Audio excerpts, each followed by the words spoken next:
I have with me Dwan Jones from ISC Square. You probably all heard about it. Thank you so much for joining us today and for agreeing to talk with us. It's lovely to have you here. Absolutely. It's great to be here. Hi, everyone. Really excited for the conversation. All right. So, Dwan, I typically ask this question right at the beginning every time I meet someone new. And this is what I'm going to ask you as well today. Tell us a little bit about your career, the whole getting into the corporate world, and what were some of the things that you saw and you did in your career. And maybe as you do that, it can be a way of giving some hints and tips to people who are listening and who want to start a career in the corporate world as well. So yeah, tell us a little bit about that. Absolutely. I'm a little bit of an outlier. So I started my career in the corporate world right in college. And so I just, and that's sort of the advice that I like to give to young women and women who are just starting out is to start where you are, start where you can.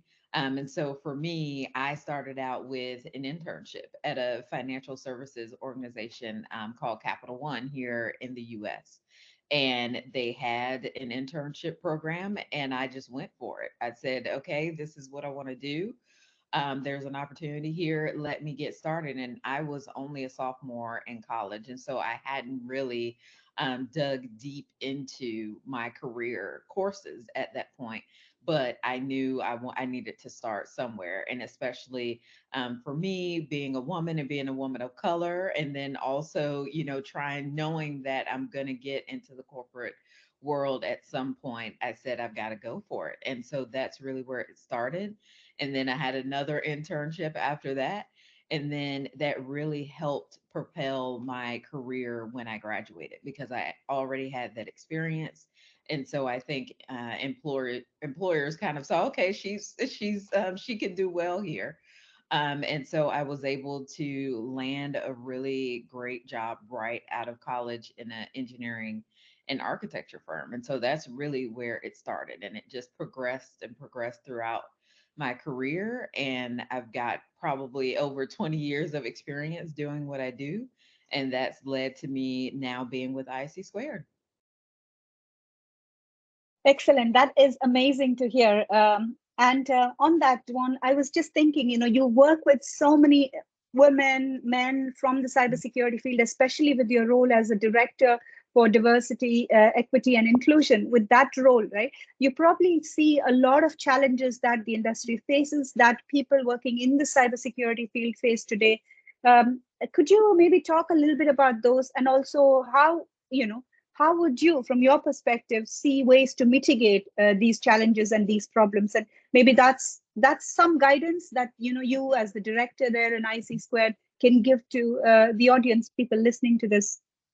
Absolutely. And so I can actually also draw some information from some of the research that we've done here at IC Squared, specifically on this issue. We did a qualitative study actually back in 2021 around what are the challenges that women and people of color are facing, specifically in the cyber industry. And some of the things we found was okay, I'm often the only one, right? I'm often the only woman in the room, or I'm often the only person of color or woman of color on my team. And so I have to navigate that on a daily basis and navigate unconscious bias, navigate microaggressions. And, the question I do get asked is, how do I deal with that? How do I navigate through that? And one of the things that I like to say, and is definitely a quote in the DEI industry, is being comfortable with being uncomfortable. And so it is uncomfortable to be the only one. It is uncomfortable to deal with some of the microaggressions, but we have to do it. And there's so many reasons why we have to do it. One is to get where we want to go, to achieve the goals that we have for ourselves. We have to kind of, okay, this is going to be uncomfortable. I'm going to go into this meeting and be the only one, but I'm going to sit in that and I'm going to be comfortable with it. And I'm still going to make sure my voice is heard. I'm still going to make sure that I get the credit for some of the ideas and innovations that I'm coming up with. And so doing it for what we want to do personally, but also doing it for the ones that are going to come after us, so that there are no longer the only ones in the room. It's kind of, it can be daunting to say, okay, I'm going to, fight this fight, or I'm going to, be uncomfortable for others that are coming before me. But that's what change takes, right? And that's what it takes, especially in the cyber industry, is for us to kind of stand and face those challenges so that those who are coming after us don't have to.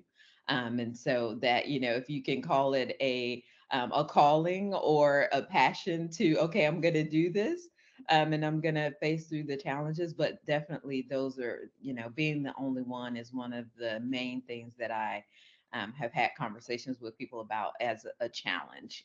And then also just where to get started.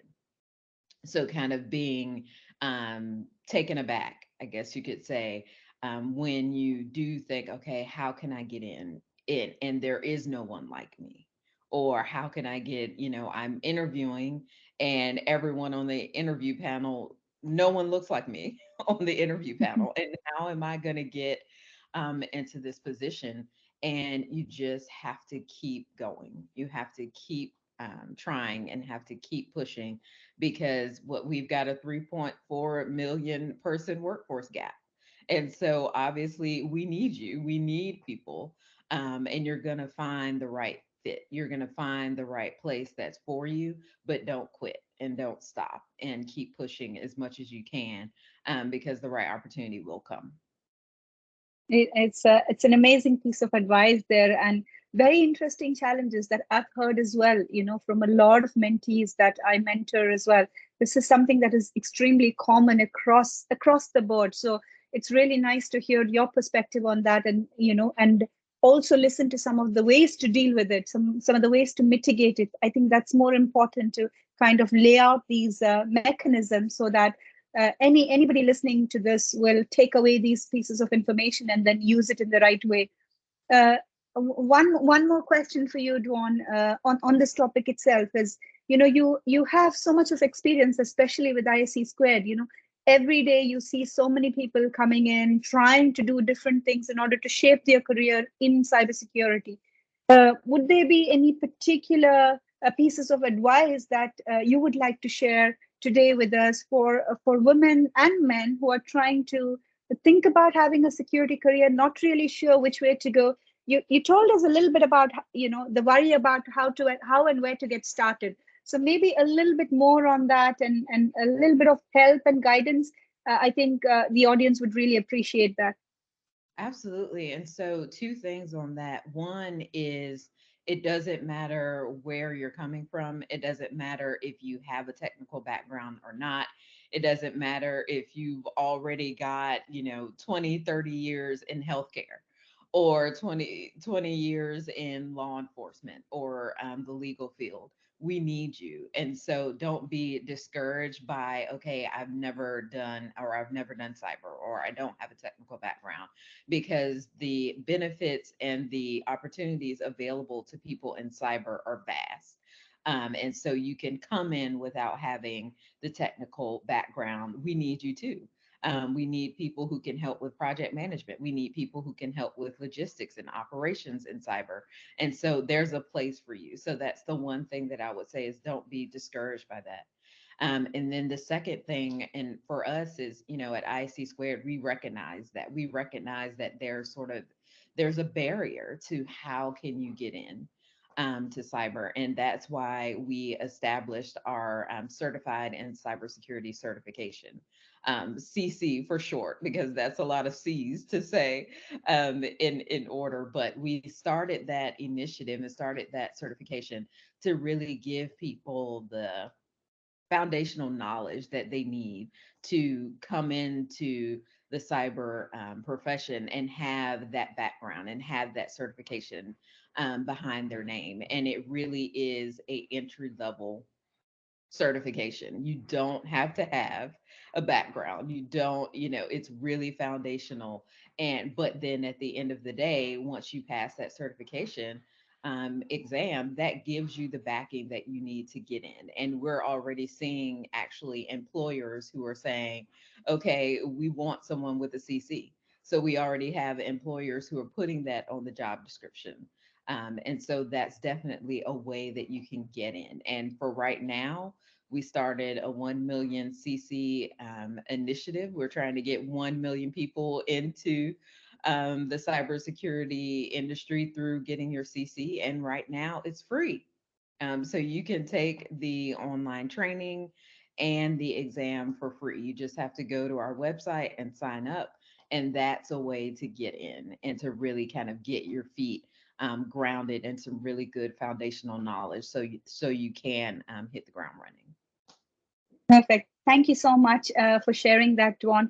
And it was really interesting and amazing to have this conversation with you today.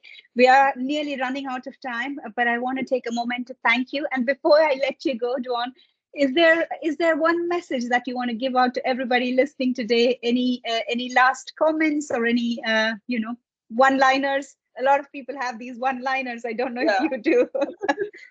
And I think I said it before, but keep going, keep pushing, whether you are trying to get in, whether you're already in cyber and you're looking to, climb the career ladder or, advance, keep going and keep pushing because you'll get there and we need you to get there.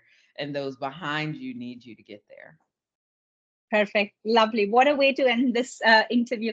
Thank you so much for your time today, Dwan. I wish you all the very best in everything that you're doing, and best of luck in getting more and more women through the IC Square, because that's how we're going to have more and more women in the cybersecurity space. So thank you so much for everything that you're doing, and look forward to speaking with you again.